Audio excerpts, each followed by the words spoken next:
High guys, welcome to my channel. This is Karthik Xavier. Actually Ashwini ಅವ್ರಿಗೆ ಈ ತರ ಉರ್ಸೋದನ್ನ ಜನ ನೋಡಕ್ಕೆ ಕಾಯ್ತಾ ಇದ್ರು. ಆ ದಿನ ಬಂದೇ ಬಿಡ್ತು ಕೊನೆಗೂ.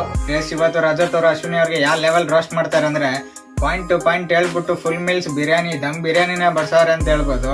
ಏನೆಲ್ಲ ಮಸ್ತ್ ಡೈಲಾಗ್ಗಳು ಹೇಳ್ಬಿಟ್ಟು ಉರ್ಸವ್ರೆ ಅನ್ನೋದನ್ನ ನನ್ ಜೊತೆ ನೀವು ನೋಡ್ಬಿಟ್ಟು ಖುಷಿ ಪಡಿ. ಈ ವಾರ ಬಿಗ್ ಬಾಸ್ ಅಲ್ಲಿ ಯಾರನ್ನ ನಾಮಿನೇಟ್ ಮಾಡ್ತಾರೆ ಅವ್ರನ್ನ ನಾಮಿನೇಟ್ ಮಾಡ್ಬಿಟ್ಟು ಅವ್ರ ಹೆಸರಲ್ಲಿ ಅವ್ರನ್ನ ಪೂಲ್ಗೆ ತಳ್ಬೇಕು, ಆ ತರ ಇರುತ್ತೆ. ಸೊ ಅಶ್ವಿನಿ ಅವ್ರನ್ನ ರಜತ್ ನಾಮಿನೇಟ್ ಮಾಡ್ಬಿಟ್ಟು ಪೂಲ್ಗೆ ತಳ್ತಾರೆ. ಅವಾಗ ಬಿದ್ಬಿಟ್ಟು ನೀರಲ್ಲಿ ಕಚಡ ಅಂತ ಹೇಳ್ತಾರೆ. ನೀನೇ ದೊಡ್ಡ ಕಚಡ, ನೀನ್ ನನಗೆ ಹೇಳ್ತೀಯ ಅಂತ ಹೇಳ್ತಾರೆ.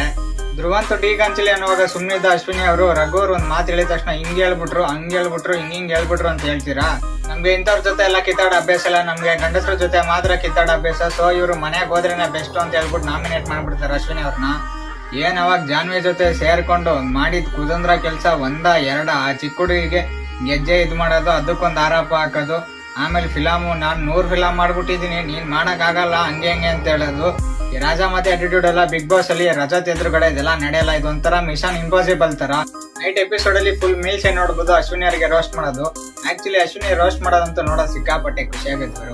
ನಿಮ್ಗೆ ಏನ್ ಅನಿಸ್ತಾನೆ ಅದನ್ನ ಕಮೆಂಟ್ ಮಾಡ್ಬಿಟ್ಟು ತಿಳಿಸಿ. ಅದಾಗಿತ್ತು ಎರಡನೇ ಪ್ರೊಮೋ ಡಿಸ್ಕಷನ್. ಈ ವಿಡಿಯೋ ಇಷ್ಟ ಲೈಕ್ ಮಾಡಿ, ಸಬ್ಸ್ಕ್ರೈಬ್ ಮಾಡ್ಕೊಳ್ಳಿ. Press the bell icon to get all notifications.